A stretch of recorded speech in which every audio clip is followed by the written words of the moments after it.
미디어가 전하는 이슈에 대한 다양한 분석과 팩트체크까지 바로 보고 뒤집어 보고 꼭꼭 씹어보기 위한 미디어 비평 프로그램 열린 라디오 YTN. 네, 한 주간 있었던 뉴스들 가운데 사실 확인이 필요한 뉴스를 팩트체크해 봅니다. 팩트체크 전문 미디어죠. 뉴스톱의 송영훈 팩트체커 전화 연결돼 있습니다. 송 기자님 안녕하세요. 네, 안녕하세요. 새해 복 많이 받으십시오. 네, 새해 복 많이 받으십시오. 네.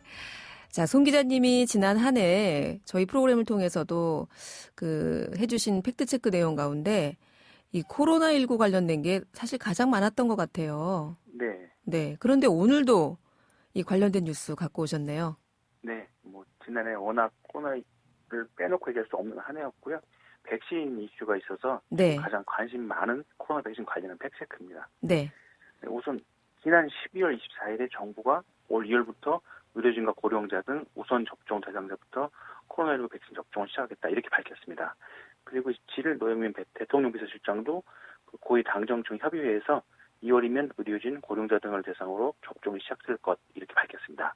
그러자 몇몇 언론에서 이렇게 팩트체크하거나 또 기사화하기도 했습니다. 네, 세계 곳곳에서 이 코로나19 백신 접종이 시작이 됐죠. 그러면서 이 백신 관련한 관심이 정말 높습니다.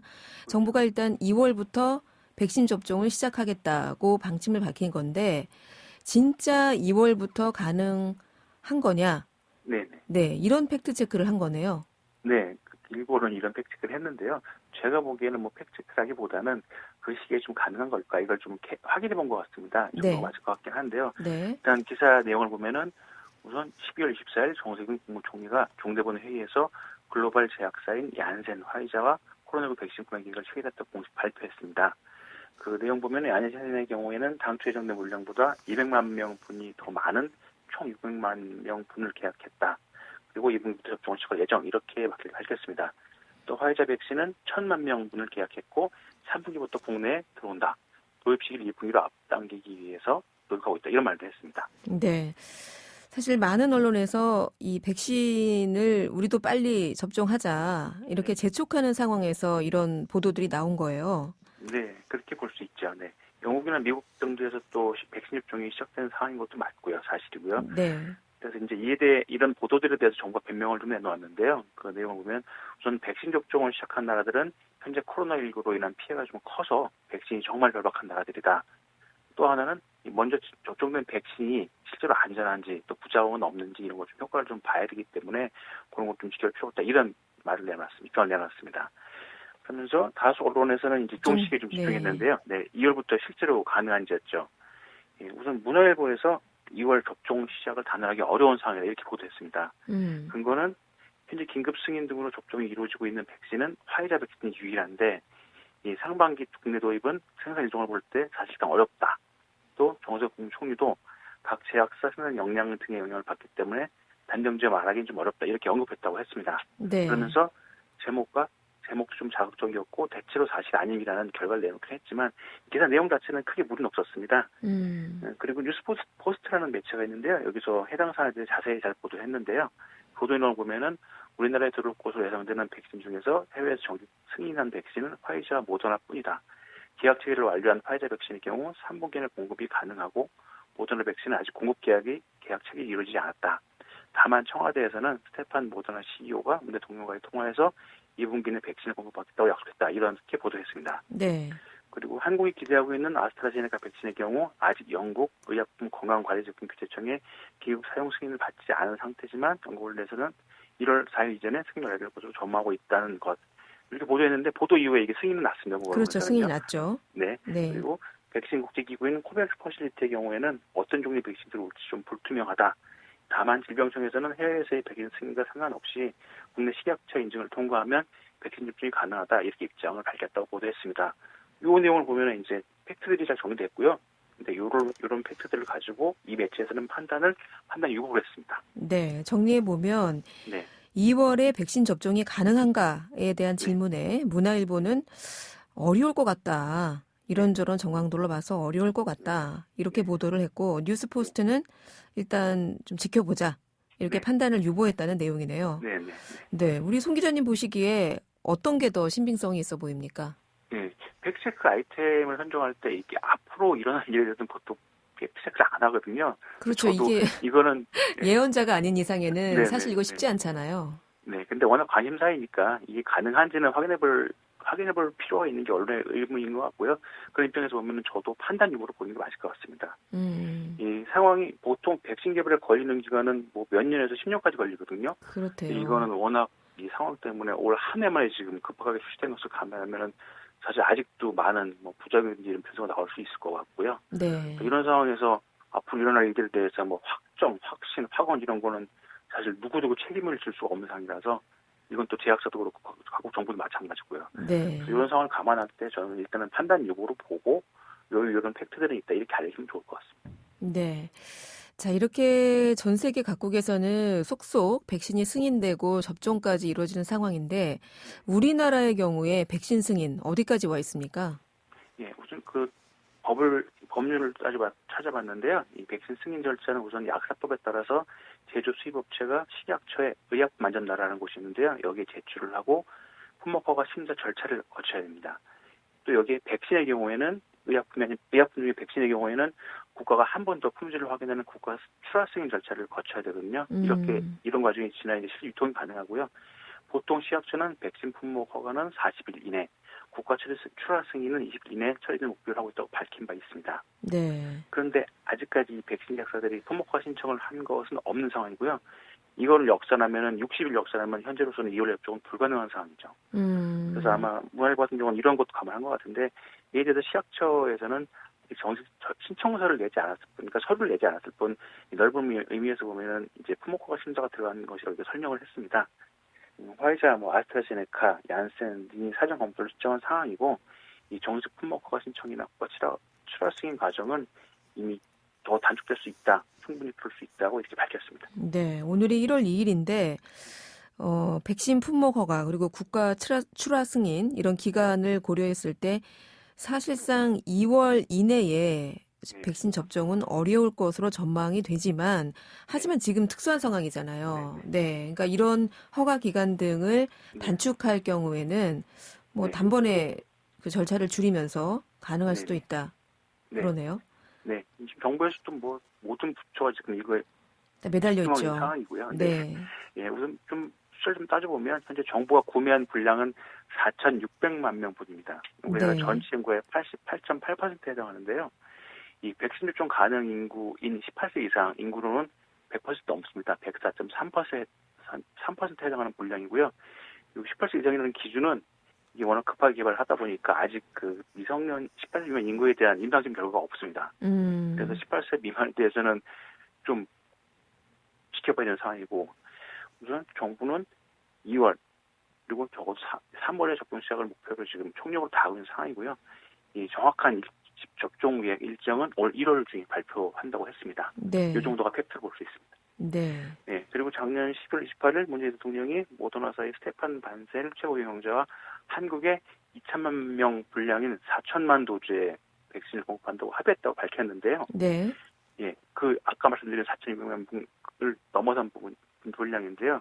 근데 또 이를 두고도 정식 계약이 아니고 합의에 불과하다고 이렇게 의심하는 입장도 있고요.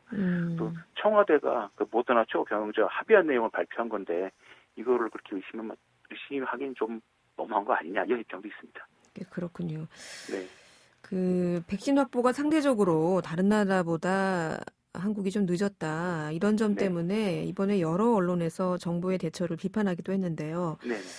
이것 때문에 사실은 국민들이 불안합니다. 이런 국민 불안이 가중되지 않도록 접종 시기 좀 하루빨리 발표됐으면 합니다. 네. 자, 다음 팩트 체크는 어떤 겁니까? 네. 고추대 차가 코로나19에 효과가 있다. 이런 동영상이 많이 확산이 됐습니다. 고추대요? 예. 고추대는 고추가 열리는 줄기잖아요. 네네, 맞습니다. 아, 그게 코로나19를 예방하는 효과가 있다고요? 네네. 그 고추를 따고 나거나 혹은 고추가 자란 고추대를 달인 고추대 차가 있는데요. 네.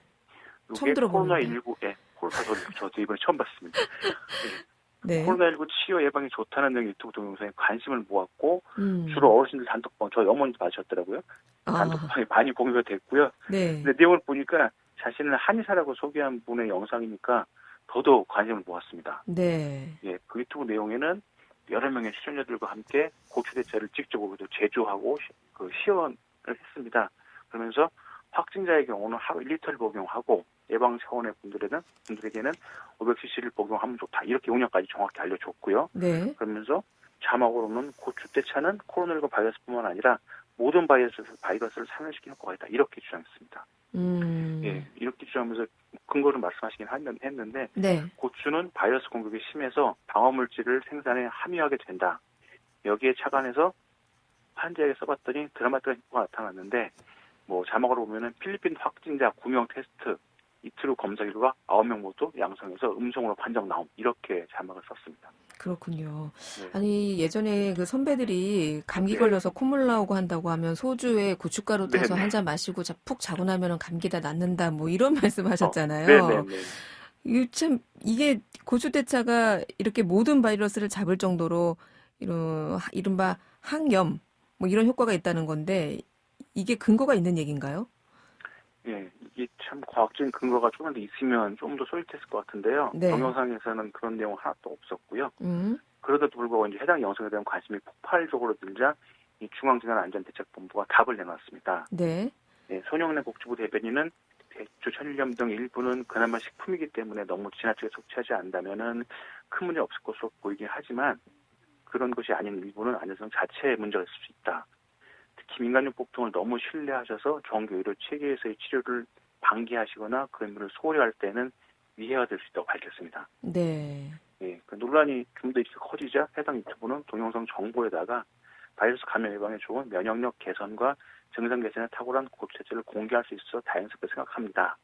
고추대차 복용으로 코로나19 예방된다는 것은 면역력 강화로 예방 효과가 있다는 것이지 100% 예방된다는 뜻은 아닙니다. 이렇게 새로 추가하기도 했습니다. 그리고 현재 동영상들이 많이 삭제가 된 상태입니다. 네. 이런 것들이 진짜 효과가 있다면은 그냥 논문이든 실험을 통해서 과학적 검증을 받으면 될 것 같고요. 네. 그런 과정이 없는 영상들이라면 그냥 조회수를 올리려고 했던 것으로 보입니다. 네. 그런데 이 고추대 요즘 어디서 구하셨는지 모르겠는데 이미 가을거지할 때 모두 정리하시잖아요. 네. 네. 검색해 보시면 네. 블로그 하시는 분들이 네, 지금 너무 많이 찾아가지고 네. 급하게 이걸 추수라고 해야 될까 했던 이거를 확보했다 이런 거 올린 분들도 있었습니다. 아, 버려둔 그 밭에 네. 고추대를 또 수거해 네. 가셔서 이렇게 네. 준비됐다라고 하신 분도 있어요? 네. 시효가 많다고 하신 분들 올린 분들. 아이고, 참. 네. 여러분, 고추대차가 코로나19를 예방한다.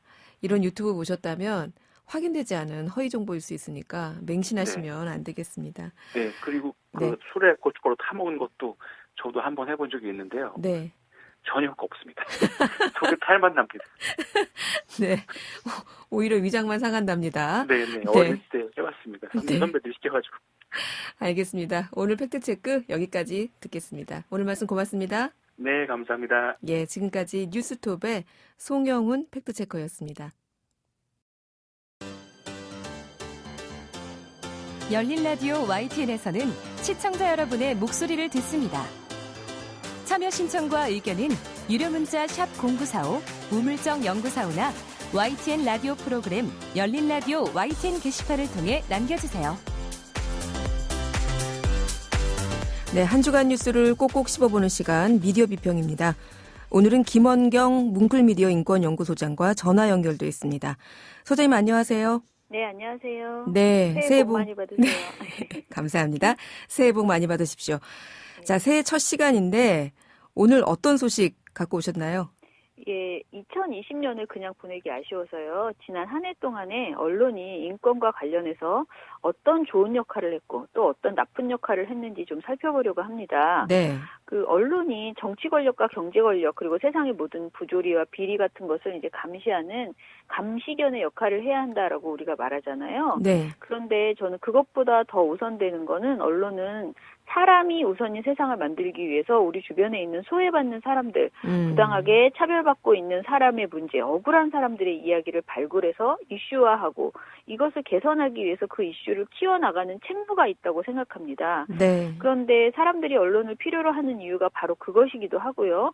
언론이 이런 자신의 책무를 충실히 하면 참 좋을 텐데요. 오히려 언론 스스로가 인권을 침해하는 당사자가 되는 경우가 좀 많이 있었습니다. 네, 새해에 2020년을 그냥 보내기가 아쉬워서 네. 다시 한번 돌아보셨군요. 네. 네, 그런데 인권으로 돌아본 2020년 언론 보도. 자, 인권 측면에서 돋보였던 2020년 언론 보도 어떤 거 골라오셨어요? 예, 작년에 가장 눈에 띄는 인권 관련 보도는 한겨레 신문의 N번방 사건 관련 보도였습니다.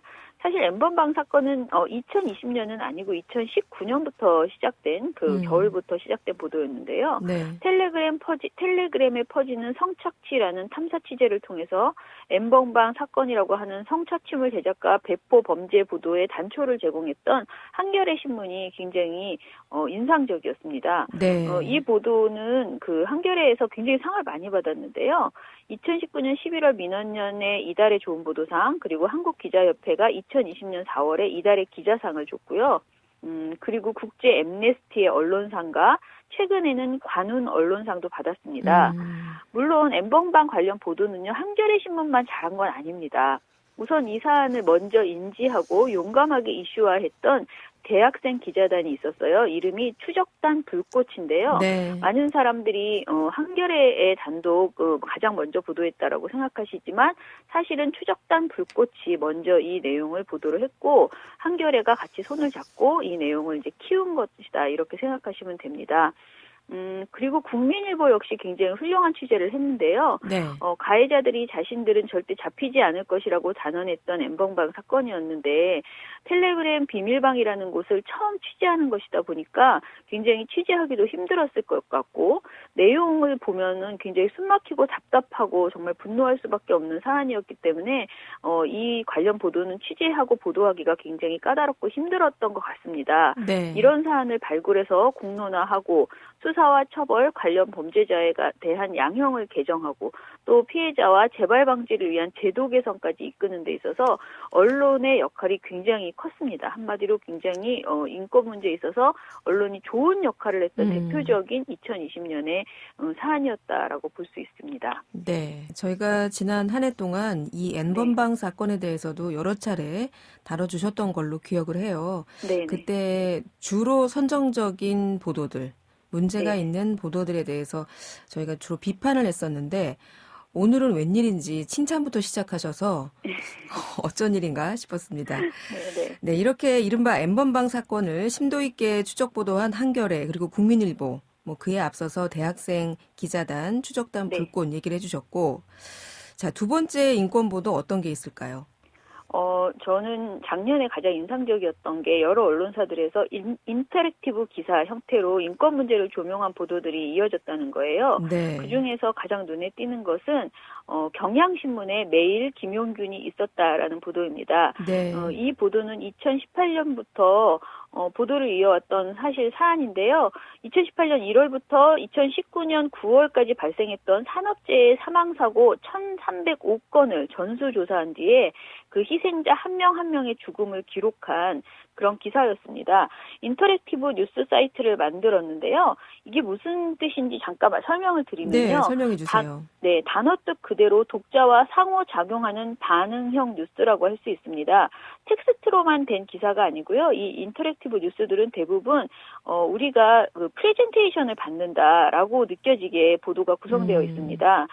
도표, 지도, 그리고 영화처럼 동영상이 들어있기도 하고요. 또 게임처럼 느껴지기도 하고요. 네. 웹툰을 활용하는 그런 이제 이미지도 보여주거든요.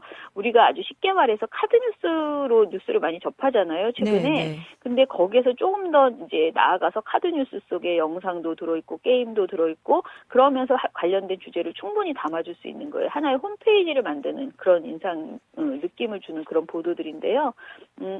이렇게 보도를 만들려면 사실 공이 굉장히 많이 들어가잖아요. 그렇겠네요. 예, 그런데 그런 공이 많이 들어가는 보도에 인권 문제를 담는다라는 점에서 저는 굉장히 칭찬드리고 싶은, 감사드리고 싶은 그런 사안입니다. 이 기사형 보도들은 대부분 핵심적이고 충격적인 사안 하나에만 주목할 수밖에 없는데요. 인터랙티브 보도 기법을 이용하면 한 사람 한 사람의 사연을 다 기록할 수가 있어요. 그래서 아까 매일 김용균이 있었다 같은 경우에 1,305건의 전수조사에서 희생자를 담았다고 했잖아요. 그런데 네. 만약에 인터랙티브 기사가 되지 않았다면은 한두 명의 인상적인 그 사연만을 기사로 했을 텐데 인터랙티브 기사로 하면서 한 분 한 분의 사연을 모두 기록할 수 있게 된 것이죠. 경향신문에 이 메일 김용균이 있었다는 산업재해 희생자 한 명 한 명의 죽음을 아카이브화했다라는 그런 평가를 받았습니다. 그래서 이 보도가 2020년 한국 데이터 저널리즘 어워드에서 데이터 시각화상을 받았습니다. 네. 그리고 2020년에 관훈 언론상도 함께 받았습니다. 그리고 이 보도에서 가장 인상적인 것은 사실은 경향신문 일면 전체를 할애해서 인포그래픽을 이제 보도했는데 그 보도 일면에 오늘도 3명이 퇴근하지 못했다라는 리드문이 써 있었죠. 이 기사의 일면은 사실 많은 분들이 보셨을 거예요. 큰 울림을 주었던 그런 보도였습니다. 네, 사실 저도 이 경향신문 일면에 실린 사진들을 쭉 나열한 네. 그런 배치를 했던 걸로 기억을 하는데 사실 네. 깜짝 놀랐어요. 보통 네. 신문의 일면은 굉장히 중요하다고들 얘기하지 않습니까? 네. 네. 네, 보통 그날에 있는 주요 뉴스 헤드라인이 한 2-3개 정도 실리고 또 그와 더불어서 광고 지면으로도 굉장히 그렇죠. 많이 활용하는데 그런 것들을 모두 없앴어요. 그날의 주요 네. 뉴스를 모두 없애고 이걸로 일면 전면을 할애해서 배치했던 기사였던 걸로 기억을 하는데 참 인상적이었습니다. 네. 자, 근데 이렇게 산재 사망 노동자들의 죽음 이것을 고발한 또 다른 기사도 있었죠? 네, 사실 올해 그 사안이 굉장히 화두가 되는 사안이었도 해결이 안 됐으니까요. 네. 올해가 아니네요. 작년에. 벌써 작년이죠. 네. 작년에 서울신문이 또 좋은 보도를 냈는데 11월 12일자 일면 전체를 할애해서 골판지 제조업체 노동자, 아파트 경비원, 택배기사 등 42명의 부고기사를 실었습니다. 산재 사망 노동자 부고라는 제목인데요. 2020년 상반기 산업재해로 사망한 야간 노동자의 부고기사였습니다. 사고, 과로, 질병 등 이들이 죽음에 이르게 된 사연이 담겨 있었습니다. 인터랙티브 기사로 인상적인 인권 보도들이 정말 이렇게 많이 이어졌었는데요. 네. 다른 보도로 또 추천해드리고 싶은 건 동아일보의 증발이었습니다. 동아일보는 대법원 홈페이지에 게시된 실종 선고자 6천여 명 중에서 생사불명이 된 지 10년 이내인 226명을 추려서 3개월간 접촉을 했다고 합니다. 그리고 그 결과를 가지고 인터랙티브 기사를 구현한 것입니다. 실종 선고된 사람들, 생사불명이 된 사람들이 어떻게 살아가고 있는지, 그리고 그들의 가족은 또 어떤 고통을 겪고 있는지, 이렇게 증발되는 사람들과 연관된 여러 가지 이야기를 담아서 이 문제 역시 우리가 잘 살펴봐야 할 인권 문제다라는 이슈를 던져줬습니다. 네.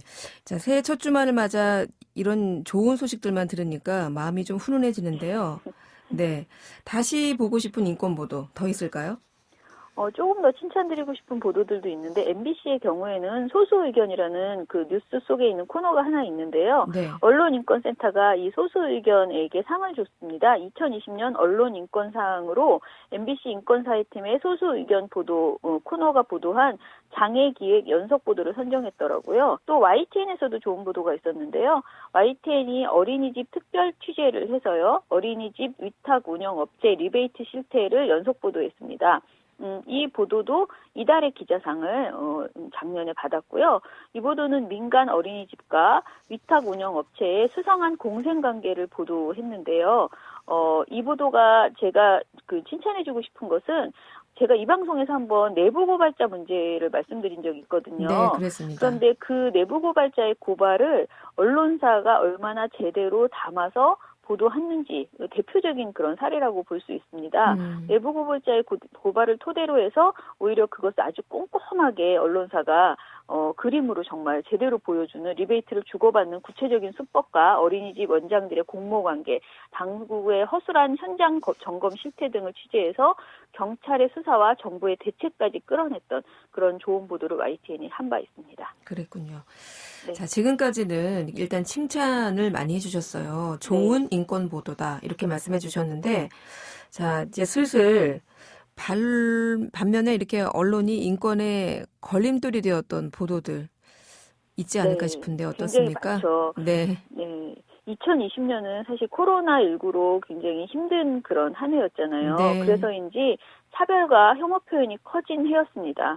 특히 코로나19로 연결되는 혐오 표현 보도들이 그 어느 해보다 심각한 상황이었습니다. 네. 네. 저희가 사실 소장님 말고 다른 교수님하고 지난 시간에도 한번 다뤘는데 네. 뭐 코로나19 대신에 우한 폐렴을 고집하는 언론 보도가 대표적인 이런 맞아요. 혐오 보도가 아니었을까 싶은데요. 그런데 이 코로나19로 발생하는 인권 침해 사례가 우리나라뿐만 아니라 해외에서도 많았다고요. 예, 맞습니다. 코로나19 발병 이후에 중국에서는 아프리카인, 인도에서는 무슬림이 냉대를 받았다고 합니다. 중국의 광저우에서는 아프리카 출신 10여 명이 무더기로 코로나19 확진 판정을 받은 바가 있는데요. 그때 아프리카인 1000명이 격리시설을 탈출했다라거나 광저우에 흑인 30만 명이 살고 있다는 이런 가짜뉴스가 꼬리를 물기도 했습니다. 그리고 이때 당시 실제 거주자는 4,500명에 불과하고 탈출 사례가 전혀 없었다고 합니다. 그러니까 명백한 가짜뉴스였던 것이죠. 네. 미국 CNN 방송 등 외신은 흑인이라는 이유로 집에서 쫓겨나고 호텔에 묵지도 못하는 일이 빈발했다라고 전하기도 했습니다. 인도에서는 무슬림이 인간 폭탄 또는 코로나 지하드라는 낙인이 찍혔고요. 이슬람 집회 이후에 감염자가 폭증한 바가 있었는데 이때 누적 환자가 9,000명을 넘어서자 무차별 핍박이 가해지기도 했다고 합니다. 또 미국에서는 아시아인 혐오 차별 고발 사이트가 개설되자 2주 만에 1,200여 건의 신고가 접수되기도 했답니다. 그래요. 이렇게 코로나19가 전 세계에 이렇게 확산되면서 어느 때보다도 이런 차별 또 혐오 이런 그런 일들이 많았던 네. 지난 한 해였던 것 같은데 우리나라에서도 이 코로나19 집단 감염의 시초가 된 곳이죠. 이태원 클럽발 코로나 보도에서도 이 동성애에 대한 차별적 보도들이 좀 있었어요. 예, 많았습니다. 그 감염병이 발생하면은 혐오 표현이 커지는 것은 명백한 사실입니다. 특히 이번에는 이태원 클럽을 성소수자들이 출입하는 곳이라는 그런 보도들이 이어지면서 성소수자에 대한 차별적 보도들, 정확하게 말하면 차별적 보도라고 하기보다는 혐오 표현 보도라고 할 수 있겠네요. 네. 그런 보도가 많았는데요. 특히 국민일보의 보도 굉장히 심각한 그 명백한 인권 침해였습니다. 사실상 이런 보도들은 코로나19 방역에도 해가 되었습니다. 네. 그리고 헤럴드 경제에서 르포, 대림동 차이나타운 가보니 가래챔 뱉고 마스크 미착용, 위생불량 심각이라는 보도를 내놓은 적 있죠. 네. 이 보도는 대림동이라는 특히 이제 중국 동포들이 많이 살고 있는 그 지역에 대한 혐오 그리고 중국 동포에 대한 혐오 모두를 조장한 사례로 개인적으로는 2020년 최악의 인권 침해 보도였다라는 생각이 들 정도였습니다. 이처럼 그 코로나19에 대한 불안한 마음이나 국민들이 뭔가 원인을 찾고 싶고 누군가에게 불편을 호소하잖아요. 그런 네. 마음을 발산할 수 있는 그 언론 보도들이 한두 개 나오면 사실 그 보도는 처음에 큰 생각 없이 했을지 모르지만은 굉장히 큰 우리 사회에 혐오 감정을 불러일으키거든요. 그래서 네. 언론이 정말 주의해야 된다고 생각합니다. 그렇습니다. 코로나로 인해서 안 그래도 분노와 우울감이 극에 달했다고 하잖아요. 네. 근데 이런 보도를 통해서 집중적으로 타깃을 삼을 수 있는 그런 계기가 네. 되지 않았나 이런 네. 안타까움이 들고요. 자, 인권으로 돌아본 2020년 언론 보도 이제 마지막 한 가지 소개해 주셔야겠는데요. 네, 2020년에 불행한 죽음이 참 많았습니다. 저희가 인권보도 이야기할 때마다 늘 나오는 그 자살보도 가이드라인을 제발 잘 지켜달라라는 이야기를 네. 하는데요. 유족이 원치 않았는데도 그 유서를 공개하는 등의 이런 보도들이 계속 이어졌죠. 네. 특히 개그맨 고 박지선 씨의 유서 관련된 보도, 이 보도를 그 신문윤리위원회가 경고를 줬더라고요. 그래서 이걸 마지막으로 사연을 설명드리고 싶은데요. 11월 28일에 고 박지선 씨의 유서와 구체적인 사연을 공개한 조선일보와 스포츠조선이 한국신문윤리위원회로부터 경고를 받았습니다. 두 보도의 제목과 내용이 신문윤리 실천요강 제7조 4항 자살보도의 신중 그리고 제10조 1항인 표제의 원칙을 위반했다라는 이유에서였는데요. 신문윤리위 설명은 유서와 관련된 사항은 되도록 보도하지 않는 것이 자살보도의 원칙인데도 조선일보와 스포츠조선이 이런 자살보도 원칙을 무시하고 독자의 호기심을 겨냥해서 자극적으로 이 사건을 다뤘다라고 지적했습니다. 그렇군요. 자, 부디 2021년 새해에는 오늘 지금 방금 전해드린 것처럼 차별, 편견 이런 거 대신에 평등과 존중 이런 인권을 생각하는 보도들이 더 자주 볼 수 있었으면 좋겠습니다. 오늘 말씀 여기까지 듣겠습니다. 예, 감사합니다. 네, 지금까지 김원경 뭉클미디어 인권연구소장이었습니다. 진실을 전합니다. 진심을 다합니다. 시청자 여러분의 목소리에 귀 기울이는 YTN 뉴스 FM 열린 라디오 YTN 토요일 저녁 8시 20분에 방송됩니다. 네, 한 주간 YTN 라디오에서 방송된 프로그램들을 모니터링하고 평가해보는 시간입니다. 오늘은 박채린 시청자평가원과 전화 연결돼 있습니다. 평가원님 안녕하세요. 네, 안녕하세요. 네, 새해 복 많이 받으십시오. 네, 감사합니다. 새해 복 많이 받으세요. 네, 자 이번 주에는 어떤 프로그램 모니터링 하셨습니까? 네, 이번 주에 살펴본 프로그램은 매주 평일 아침 7시 20분에 방송되는 황보선의 출발 새 아침과 매주 평일 오후 6시에 방송되는 이동영의 뉴스 정면 승부입니다. 네, 황보선의 출발 새 아침 그리고 이동영의 뉴스 정면 승부. 자, 먼저 어떤 프로그램부터 짚어볼까요? 네, 먼저 황보선의 출발 새 아침에서 눈에 띄는 인터뷰가 있었습니다. 지난 12월 18일 진중권 전 동양대 교수가 출연했기 때문인데요. 검찰개혁 등 사회적 현안에 관한 질문부터 진 교수 본인이 가진 진보의 개념까지 다양한 질문이 오고 갔습니다. 이 인터뷰가 더 기대됐던 이유는 인터뷰가 조금 오랜만이기도 하지만 진 전 교수 발언에 대한 여권 지지자들의 비판도 커지고 있기 때문인데요.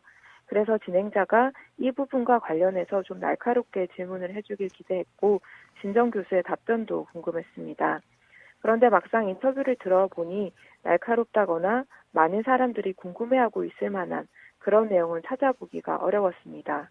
출연자가 하고 싶은 말을 할 수 있도록 충분히 시간을 준 건 좋았지만 진행자가 마이크를 출연자에게 너무 많이 넘겨준 건 아닌가 하는 생각이 들었습니다. 진 교수가 최근 보수를 말하다라는 책을 냈는데요. 일방적으로 책을 소개할 기회만 줄 게 아니라 책과 관련해서 정치적 쟁점이 될 만한 사안은 없는지 등에 대해서 질문을 했더라면 좀 더 풍부한 인터뷰가 될 수 있지 않았을까 하는 아쉬움이 있었습니다. 네, 아주 궁금한 게 많았던 연사였는데 모셔놓고 쟁점 중심의 날카로운 질문은 없어서 참 아쉬웠다. 이런 의견이셨고요. 자, 또 다른 모니터링 내용이 있을까요? 네, 황보선의 출발 새 아침에는 초선 열전 코너가 있는데요. 지난 12월 15일엔 초선 의원인 장경태 더불어민주당 의원과 허은하 국민의힘 의원이 출연을 했습니다. 국민의힘의 필리버스터나 공수처법 등 여러 현안에 대해서 이야기를 나눴는데요. 다양한 이슈에 대해 여야 입장을 들을 수 있어서 유익한 부분도 있었지만 과도하게 정쟁으로 흐른다는 느낌도 받았습니다. 예를 들어 더불어민주당을 저격해서 저당은 기립해서 7분 만에 법안을 통과시킨 당이다 라고 공격만 할 게 아니라 그렇게 통과된 법안이 구체적으로 무엇이 문제인지를 지적하는 방향으로 토론이 진행됐으면 좋지 않았을까 하는 생각이 들었습니다. 네, 황보선의 출발 새 아침에 대한 의견 말씀해 주셨고요. 이어서 이동영의 뉴스 정면 승부에 대한 모니터링 의견도 말씀해 주시죠. 네, 이동영의 뉴스 정면 승부를 모니터링했던 지난주의 주요 이슈는 변상은 국토교통부 장관의 막말이었습니다. 먼저 긍정적으로 본 부분은 12월 23일 강민진 청년정의당 창단준비위원장과 했던 인터뷰입니다. 변상은 후보자의 발언은 산업재해와 관련한 공직자의 잘못된 인식이 드러난 게 문제였는데요. 산재 문제에 대해 가장 크게 목소리를 내고 있는 정당의 인물을 섭외해서 내용적인 측면에서도 공감이 가는 게 많았고요. 특히 변 후보자 발언과 관련한 당사자인 고위업 김군과 비슷한 또래라 할 수 있는 청년정의당 창단준비위원장의 말이라서 형식적인 부분에서도 좋은 인터뷰였습니다. 아쉬운 지점은요. 변 후보자 발언 논란의 중요성을 인식해서 여러 번 다루기는 했지만 변 후보자의 정책적 검증에 대해선 상대적으로 소홀했다는 점입니다. 24일 이태규 국민의당 의원이 변 후보자의 부동산 관련 정책도 문제가 있다고 잠깐 언급하긴 했는데요. 막말에만 초점을 둘 게 아니라 인사청문회의 또 다른 핵심인 정책과 관련해서도 충분히 짚었더라면 더 좋지 않았을까 생각했습니다. 네, 오늘은 이동영의 뉴스 정면 승부 그리고 황보선의 출발 새 아침 이 두 시사 프로그램에 대한 시청자 평가원의 의견 들어봤습니다. 오늘 말씀 고맙습니다. 네, 감사합니다. 네, 지금까지 박채린 시청자 평가원이었습니다.